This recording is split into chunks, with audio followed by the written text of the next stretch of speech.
नमस्कार, मैं कामिनी सूत्रकार, शासकीय ललित कला महाविद्यालय ग्वालियर से स्टूडियो सहायक। अप्लाइड आर्ट कला और डिजाइन का प्रयोग करके दैनिक जीवन की वस्तुओं, उत्पादों और दृश्यों को उपयोगी और आकर्षक बनाना। Applied art, a daily process to receive the customer और to achieve the customer means व्यवहारिक कला एक विषय है जिससे हम अपने दैनिक जीवन की दिनचर्या में जो विज्ञापन होते हैं उनसे जुड़ते हैं।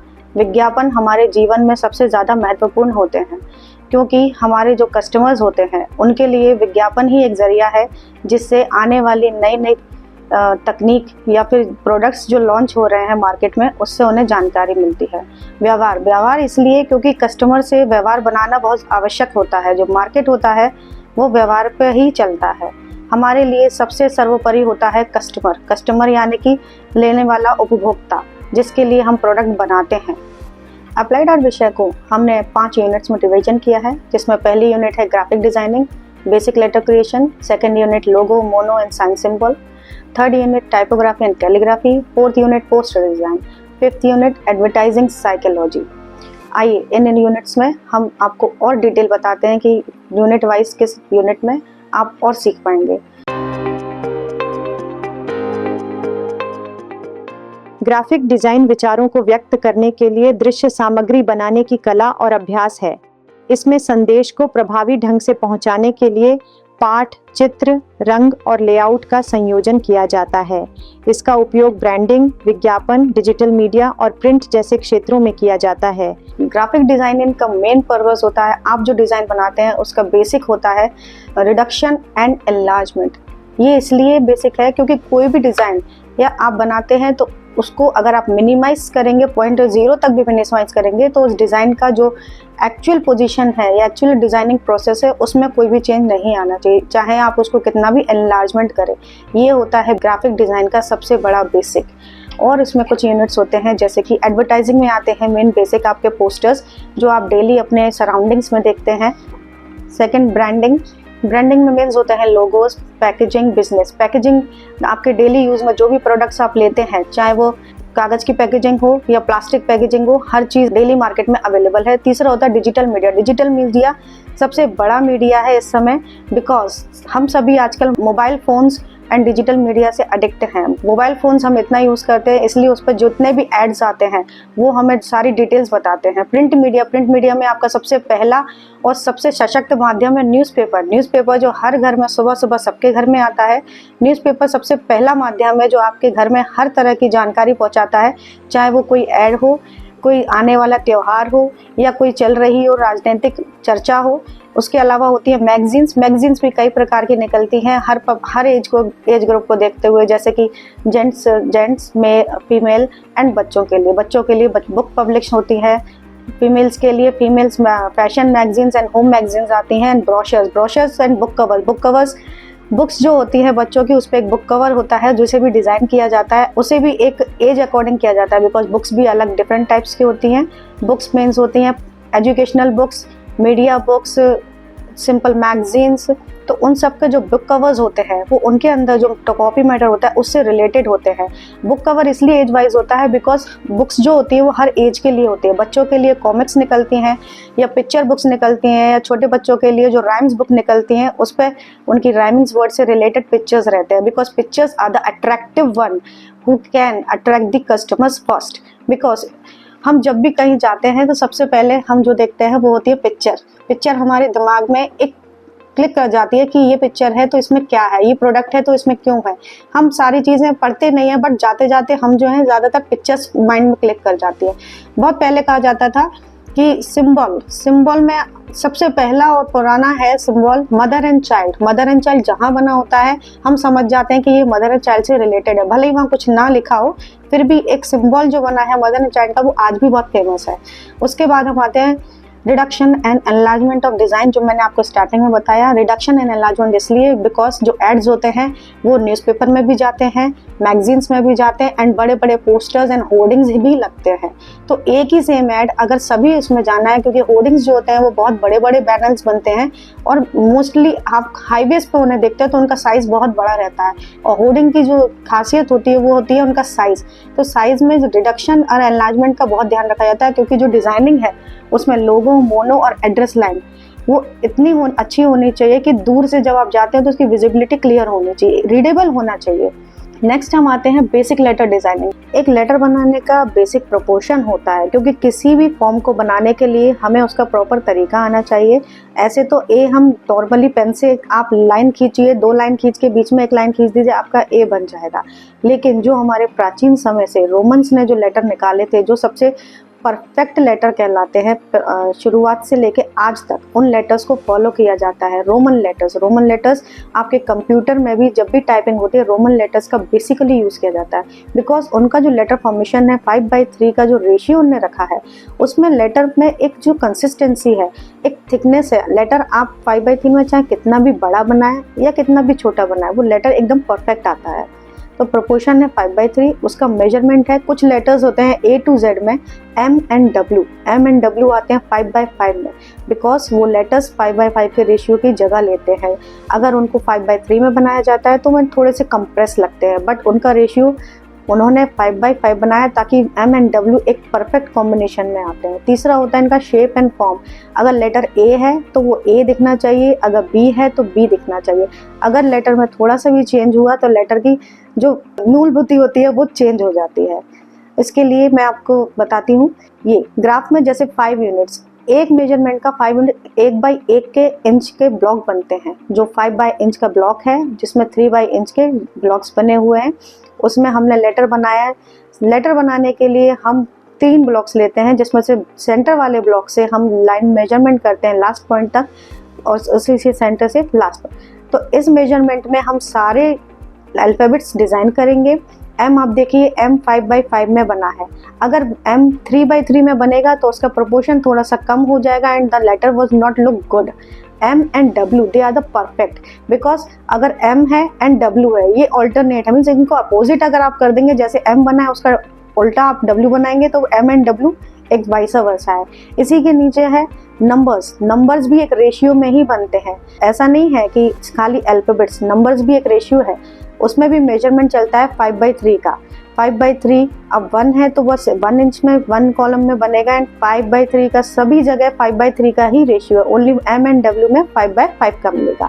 इस मॉड्यूल में हमने जाना कि ग्राफिक डिजाइनिंग का मूल आधार है रिडक्शन और इनलार्जमेंट, ताकि डिजाइन का रूप चाहे छोटा हो या बड़ा उसकी पहचान बनी रहे। इसका प्रयोग विज्ञापन, ब्रांडिंग, डिजिटल और प्रिंट मीडिया में होता है, जहां प्रोपोर्शन, विजिबिलिटी और आकर्षण सबसे महत्वपूर्ण हैं। आइए अब अगले मॉड्यूल की ओर चलते हैं।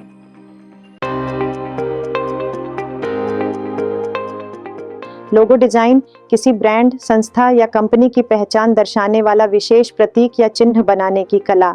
लोगो डिजाइनिंग आपकी दिनचर्या में आप बहुत देखते हैं, जैसे कि सबसे पहले आपके घर में जो न्यूज़पेपर आता है उसका लोगो, दैनिक भास्कर, पत्रिका, नई दुनिया, जो भी न्यूज़पेपर आपके घर में आता है वो उसका लोगो कहलाता है। लोगो आपका एक व्यक्ति का नाम भी होता है, लेकिन व्यक्ति के नाम को हम नेम प्लेट कहते हैं। लोगो बड़ी बड़ी कंपनियों के नाम होते हैं। लोगो का मतलब होता है जो कंपनी अपने आप को प्रेजेंट करती है, अपने नाम को प्रेजेंट करती है, उसे लोगो बोलते हैं। It can be a combination of text, images और अदर थिंग। मीन्स लोगो ज़रूरी नहीं है कि उसमें नाम ही लिखा हो, उसमें आप लेटर्स भी हो सकते हैं, कोई इमेज भी हो सकती है, या उसके अलावा कोई सिंबॉलिक फॉर्म भी हो सकता है। Logos are the crucial part of branding. Logo designing is the brand name. किसी भी चीज़ को पहचानने के लिए लोगो ही काफ़ी होता है। मीन्स लोगो एक सिंबल ऐसा फैल जाता है, आप उस कंपनी का बस नाम ले लीजिए, उस कंपनी को आप तुरंत आइडेंटिफाई कर लेंगे, वो कुछ भी हो। एक प्रोडक्ट जब एक मार्केट में वैल्यू बना लेता है तो उसका लोगो ही काम करता है। कुछ केसेस में लोगो की जगह सिंबल भी आ जाते हैं, बट लोगोस आप डेली उसमें देखते हैं, लाइक आपके फिलिप्स, ओनिडा, सबसे पुराने जो चले आ रहे हैं। भारतीय रिजर्व बैंक जो सभी जानते हैं, आप सभी इनसे रूबरू हैं, Madhya Pradesh the heart of incredible India, ये हमारे फेमस ब्रांड्स हैं। इनका कहीं भी लोगो आपको लगा मिल जाए या आप सुनते भी हैं तो आप तुरंत पहचान लेते हैं कि भाई हम मध्य प्रदेश शासन की बात कर रहे हैं या भारतीय रिजर्व बैंक ऑफ इंडिया की बात कर रहे हैं। मोनो डिजाइन, एक ही रंग, आकार या साधारण शैली में तैयार किया गया डिजाइन जो सरल और साफ सुथरी पहचान प्रदान करता है। मोनो डिजाइनिंग होती है एक कंपनी के नाम में जो लेटर्स आते हैं, initial letters means first letter of their name, जैसे कि सत्यमेव जयते। मध्य प्रदेश शासन जो है उसका एमपी चलता है एंड पंजाब बैंक का पी है। SBI state bank of India, उसका इनिशियल मोनो है एसबीआई, स्टेट का एस, बैंक का बी एंड इंडिया का I, that is SBI. Railway, Indian railway, Indian railway का मोनो अभी चेंज हो गया है, इससे पहले दूसरा था, इंडियन रेलवे से लिखा आता है जिसमें आई एंड आर, IRCTC की आपने वेबसाइट देखी होगी, IR उसका इनिशियल चलता है। इसके अलावा इसमें एक सिंबल फॉर्म भी चलता है। सिंबल रहता है एक एलिफेंट जो लालटेन लेके सिंबल में है, आप कहीं भी उसको देखते हैं तो आप समझ जाते हैं कि इंडियन रेलवे की बात चल रही है। नेक्स्ट है साइन। साइन डिजाइन संदेश, दिशा या जानकारी को सरल और स्पष्ट तरीके से दिखाने वाले चिन्ह या संकेत बनाने की कला। साइन होता है एक सिंपल मार्क और शेप होता है जो पर्टिकुलर एक व्यक्ति को आगे की सिचुएशन हैंडल करने के लिए या कहीं आने जाने के लिए साइन बताता है। सबसे पहले हमारे प्राचीन समय में साइन चलते थे मेल एंड फीमेल, जो ज़्यादातर वॉशरूम के आसपास हमें मिलते थे, या साइन एंड सिंबल आप स्कूल जाते हैं ट्रैफिक सिग्नल्स पर मिलते हैं। स्कूल्स में मोस्टली बच्चों के स्कूल के आसपास no parking, work on progress, traffic signals, traffic rules जो होते हैं इनसे रिलेटेड। सिंबल डिजाइन किसी विचार, वस्तु, भावना या संस्था को दर्शाने वाला विशेष चिन्ह या प्रतीक बनाने की कला।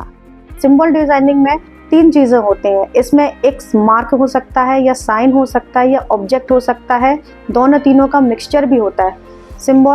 सिंबल में हम क्या करते हैं, एक प्रतीक चिन्ह उठाते हैं, मीन्स एक कंपनी है जैसे कि SBI state bank of India, ये एसबीआई का लोगो हो गया। एसबीआई का एसबीआई जब हम लेते हैं वो उसका मोनो हो गया। अब एसबीआई का मोनो हो गया, लोगो हो गया, लेकिन हमें एक सिंबल चाहिए जो इजीली हर व्यक्ति की पहचान चिन्ह बन जाए। एसबीआई ने अपना एक सिंबल बनाया जिसमें एक सिंबल डिज़ाइन किया गया जिसमें एक की होल बनाया। की होल इसलिए बिकॉज एसबीआई एक बैंक है और उसमें सेफ्टी पर्पस के अकॉर्डिंग आपको एक लॉक बनाया है। ये सिंबल आपको जहाँ भी मिलता है आप तुरंत पहचान लेते हैं कि ये एसबीआई का सिंबल है। इसके अलावा मदर एंड चाइल्ड का ये फॉर्म सबसे फेमस है, पहले से लेके आज तक चला आ रहा है। ये सिंबल आपको कई फॉर्म में मिलेगा। मदर एंड चाइल्ड के बहुत फॉर्म्स होते हैं, सिंपल एक आउटलाइन में भी अगर आप चीज बना देंगे तो मदर एंड चाइल्ड समझ जाते हैं। इस मॉड्यूल में हमने जाना कि लोगो किसी कंपनी या संस्था की पहचान होता है जो टेक्स्ट, इमेज या सिंबल के रूप में ब्रांड को प्रस्तुत करता है। मोनो यानी इनिशियल लेटर से बनी पहचान जैसे एसबीआई या एमपी जल्दी और सरल तरीके से याद रह जाती है। वहीं सिंबल और साइन जैसे ट्रैफिक संकेत या एसबीआई का कीहोल डिजाइन तुरंत पहचान दिलाने का काम करते हैं। आइए अब अगले मॉड्यूल की ओर चलते हैं।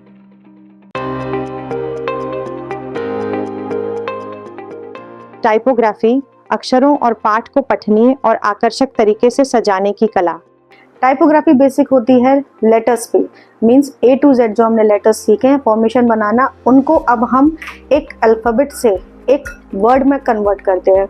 मींस जैसे A फॉर एप्पल, अब एप्पल लिखना है तो हमें A का साइज पता है, P का पता है एंड L का पता है, तो हम सारे फॉन्ट्स को एक मेजरमेंट में लेके, एक अलाइनमेंट में लेके एप्पल लिखेंगे। तो उसके लिए भी एक प्रॉपर मेजरमेंट चलता है। मेजरमेंट में क्या चलता है, पहले हम टाइप फेस चुनेंगे। अभी सिर्फ हम रोमन जानते हैं तो रोमन का हम लेटर उठाएंगे ए का टाइप फेस हमें बनाना है तो उसमें पॉइंट साइज देखना पड़ेगा। पॉइंट आपका रेशियो चलेगा 5/3, जो पॉइंट है वो लाइन लेंथ। अब लेंथ, क्योंकि आज के टाइम में बहुत सारे फॉन्ट्स आ चुके हैं, अलग अलग सबके साइजिंग है, तो वो हम अपने अकॉर्डिंग करते हैं। दूसरी होती है इनमें स्पेसिंग 2 तरह की होती है, एक होती है मैकेनिकल स्पेसिंग, एक होती है ऑप्टिकल स्पेसिंग। मैकेनिकल स्पेसिंग का मतलब होता है आप एक प्रॉपर मेजरमेंट, लाइक आपका लेटर जो 5/3 का है, उसके बाद एक मेजरमेंट आपने जो अकॉर्डिंग लिया है स्पेसिंग का, वही नेक्स्ट सारे स्पेसिंग में वही मेजरमेंट चलेगा। लेकिन ऑप्टिकल मेजरमेंट में क्या होता है, ऑप्टिकल में आप अपने अकॉर्डिंग कुछ वर्ड्स में चीटिंग कर सकते हैं। मीन्स ए हमने बनाया, ए के बाद अगर हम ओ बनाते हैं, ओ के बाद हम पी बनाएंगे, तो ओ और पी एंड ए, इन तीनों के बीच में जो ओ है, बिकॉज ओ सर्कल लेटर होता है, सर्कल लेटर है तो उसके आसपास स्पेस बहुत छूटता है। मैकेनिकल स्पेसिंग में वो फिर बहुत ज़्यादा ब्रॉड दिखता है, तो वहाँ हम स्पेस की थोड़ी सी चीटिंग करते हैं, ए और पी के बीच का गैप थोड़ा कम करके ओ को बनाते हैं, जिससे ओ एकदम परफेक्ट लगता है, वहाँ खाली खाली नहीं लगता है। उस तरह से एप्पल लिखा जाएगा, तो एक पूरा एक वर्ड आपका क्रिएट होता जाएगा। इसी वर्ड को क्रिएट करते करते हम पूरी टाइपोग्राफी, जैसे कि आपने स्लोगन्स देखे हैं, बहुत सारे स्लोगन्स चलते हैं, सत्यमेव जयते हैं, अगर हम उसको लिखेंगे तो आप टाइपोग्राफी फॉलो करते हुए, इनके रूल्स को फॉलो करते हुए हम सत्यमेव जयते लिख सकते हैं। जैसे कि आर्ट्स लिखा है, ए हमारा 5/3 में एंड आर 5/3 में, बट ए क्योंकि स्लैंट पोजीशन में मीन्स स्लांट हो जाएगा और यहाँ आर स्ट्रेट रहेगा, तो ये जो बीच की गैपिंग है, ये जब हम इरेज करेंगे तो बहुत ज़्यादा ब्रॉड दिखती है, खाली खाली स्पेस देगा, बाकी इन सब में एक प्रॉपर स्पेस देखेगा। तो इस स्पेस को मेंटेन करने के लिए हम यहाँ का ऑप्टिकल स्पेसिंग कर देते हैं, मीन्स थोड़ी सी चीटिंग कर देते हैं स्पेस में, जिससे कि हमारे सारे फॉन्ट्स प्रॉपर आ जाएंगे।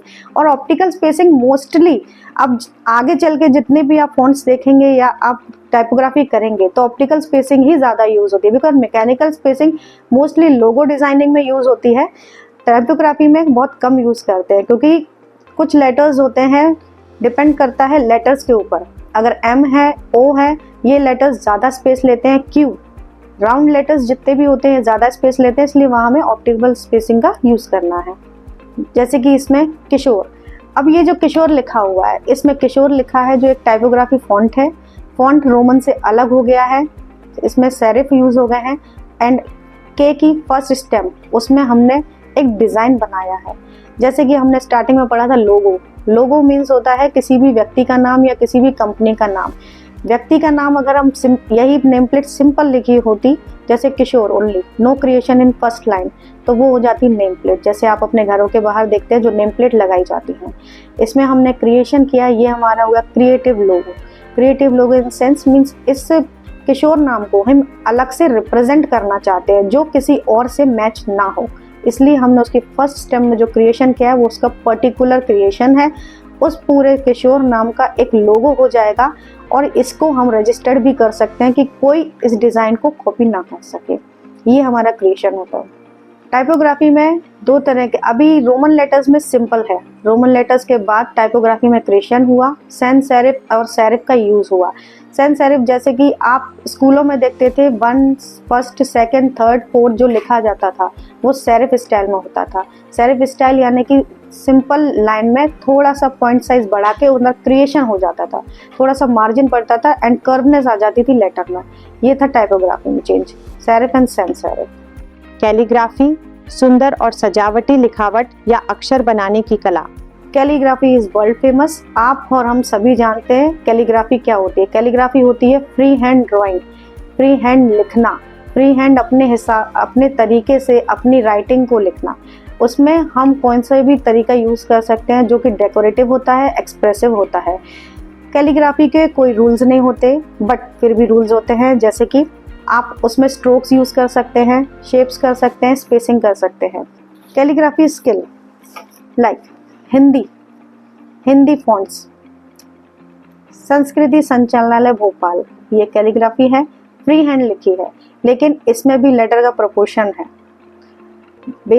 बेसिक स्टेप्स या बेसिक स्ट्रोक्स जो कहे वो आपको बताए गए हैं, बेसिक स्ट्रोक्स।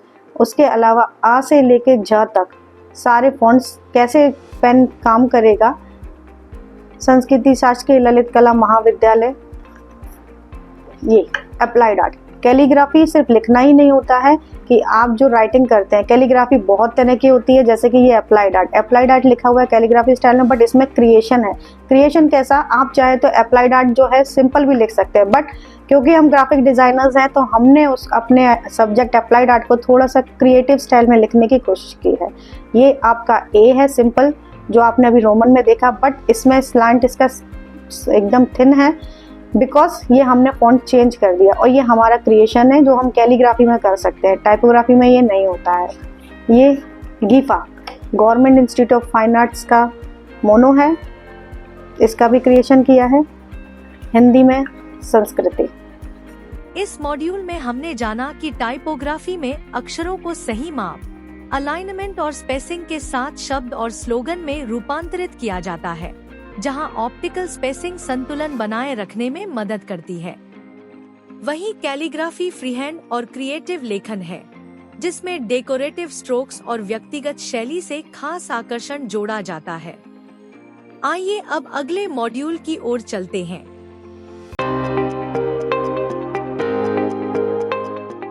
पोस्टर डिजाइन यह कला है जिसमें चित्र, रंग और पाठ को मिलाकर ऐसा दृश्य बनाया जाता है जो जानकारी साझा करे, विज्ञापन करे या लोगों का ध्यान आकर्षित करे। जब हम अपने घर से बाहर निकलते हैं तो हमारे जितनी भी सराउंडिंग्स होती हैं या आसपास के जो एरिया आते हैं उसमें हम पोस्टर्स देखते हैं। आसपास पोस्टर्स डिस्प्ले होते हैं। पहले के ज़माने में बड़े बड़े पोस्टर्स लगा करते थे, जैसे मूवीज़ हुए, कोई शो होने वाला है, जैसे कि पहले आप देखते थे सर्कस। सर्कस सबसे पहले बहुत फेमस था। जैसे ही सर्कस आने वाला होता था उससे पहले उसका एक पोस्टर रिलीज होता था, तो जगह जगह मार्केट में लगा मिलता था गाड़ियों के पीछे। पोस्टर की खासियत थी, उस पोस्टर्स में फ्लोरोसेंट कलर यूज़ हुआ करते थे। फ्लोरोसेंट कलर इसलिए क्योंकि वो नाइट में भी स्पार्कल करते थे, नाइट में भी अगर आप जा रहे हैं तो वो आपको दिखते थे। पोस्टर्स की खासियत ये होती थी, पोस्टर्स आपको जानकारी देते थे, क्योंकि पहले के ज़माने में ना टीवी थी, ना डिजिटल मीडिया था, ना आपके मोबाइल थे। पोस्टर्स जगह जगह डिस्प्ले होते थे जिसमें आपको ये पता चलता था कि कौन सा शो कब कहाँ कैसे होने वाला है, किस समय है, पूरी डिटेल आपको मिलती थी। पोस्टर्स के भी बहुत फॉर्म्स होते थे। पोस्टर्स पहले आउटडोर में ही होते थे, आपके घर के बाहर या आप सिटी के से बाहर जब जाते थे तब पोस्टर्स, लेकिन अब पोस्टर्स में भी बहुत सारी वैरायटीज़ आ गई है। आपको डिजिटल मीडिया पर भी पोस्टर्स देखने मिलेंगे, न्यूज़पेपर में भी आते हैं, आपके मोबाइल्स में भी आते हैं, और डेली जो बाहर पोस्टर्स लगते हैं वो अलग। पोस्टर में सबसे मेन होता है स्लोगन।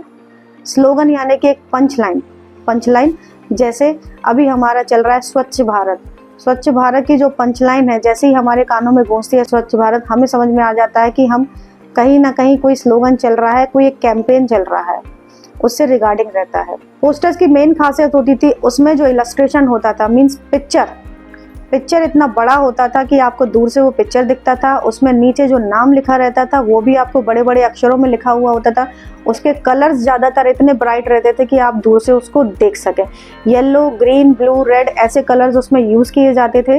मोस्टली वाइट और ब्लू का बहुत कॉम्बिनेशन रहता था। कॉम्पोनेंट्स ऑफ पोस्टर डिज़ाइन, एक पोस्टर डिज़ाइन करने के लिए कुछ कॉम्पोनेंट्स को फॉलो किया जाता है, जिसमें सबसे पहला आता है लोगो, यानी कि उस कंपनी का नाम। नेक्स्ट आता है मोनो, उस कंपनी का पहचान।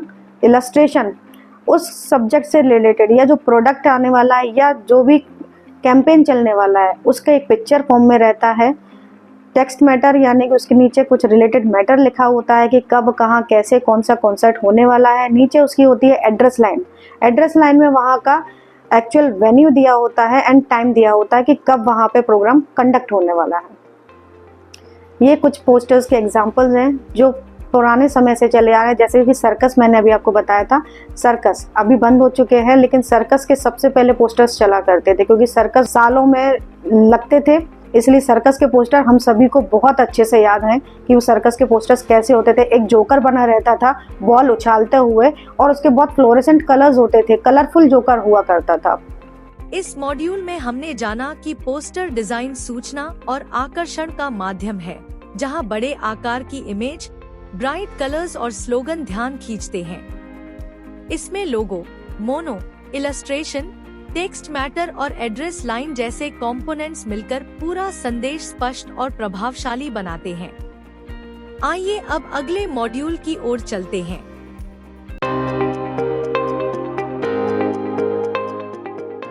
एडवर्टाइजिंग साइकोलॉजी या विज्ञापन मनोविज्ञान यह अध्ययन है कि लोग विज्ञापनों को देखकर कैसे सोचते हैं, महसूस करते हैं और व्यवहार करते हैं, ताकि विज्ञापन अधिक प्रभावी बनाए जा सकें।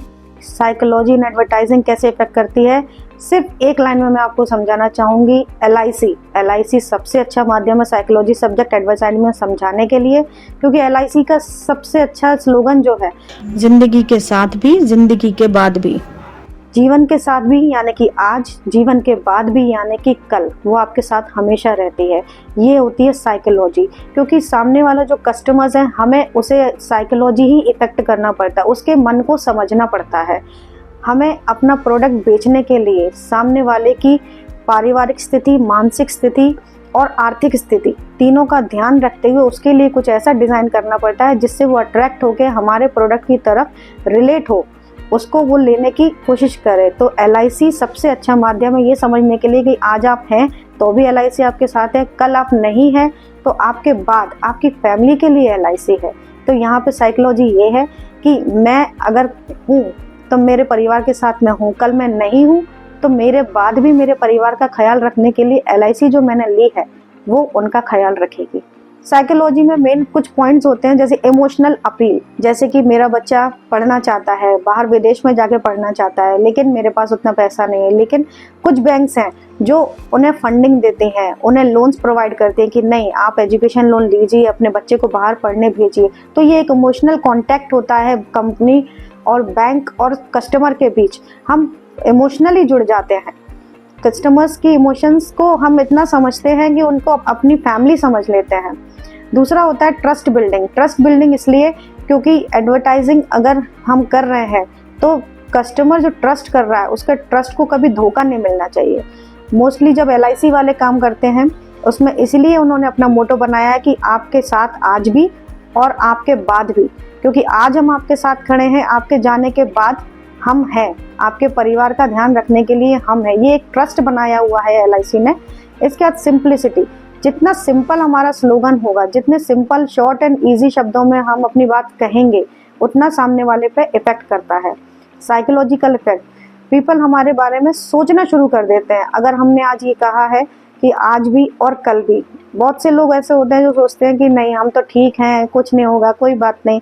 लेकिन कुछ लोग होते हैं जिनके थोड़े दिमाग पे या दिल से सोचते हैं, जब वो सोचते हैं कि मैं हूँ तो मेरी फैमिली की सारी जो इच्छाएं हैं पूरी हो रही है, लेकिन कल को अगर मैं नहीं हूँ, क्योंकि कंडीशंस कह के नहीं आते, आज आप हैं कल नहीं हैं, इसकी कोई गारंटी नहीं है। लेकिन हाँ, हमारी फैमिली हमारे बाद है, उसके लिए हमें सोचना पड़ता है, इसलिए उसके लिए आज नहीं तो कल की सेविंग हमें करनी ही है। इसलिए LIC सबसे बेस्ट एग्जाम्पल है साइकोलॉजी का, जिंदगी के साथ भी एंड जिंदगी के बाद भी। इस मॉड्यूल में हमने जाना कि विज्ञापन में साइकोलॉजी ग्राहक की भावनाओं और भरोसे पर असर डालती है।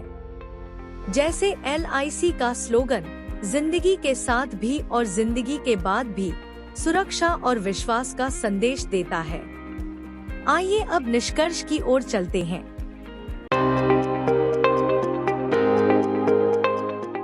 इस पूरे कोर्स से हम सीखते हैं कि डिज़ाइनिंग किस तरह की जाती है, लोगों की सोच को समझा जाता है, विज्ञापन के कुछ नियम होते हैं जिनको फॉलो करके हम विज्ञापन का सृजन करते हैं। बेसिक नियमों का ध्यान रखते हुए विज्ञापन बनाएं, क्योंकि आज के समय में जितनी भी डिज़ाइनिंग हो रही है उसमें विज्ञापन के जो बेसिक नियम हैं उनका इस्तेमाल नहीं किया जा रहा है। मेरा सबसे यही आग्रह है कि उन नियमों को आप फॉलो करें जो बेसिक नियम अभी हमने आपको बताए हैं। लोगो, मोनो, टाइपोग्राफी, सभी का आप एक प्रोपोर्शन में चलेंगे, आपकी डिज़ाइनिंग बहुत अच्छी होगी। इस कोर्स के अंत में हमने कुछ क्वेश्चन समरी रखी है जिनको सॉल्व करके आप एक सर्टिफिकेट पा सकते हैं। धन्यवाद।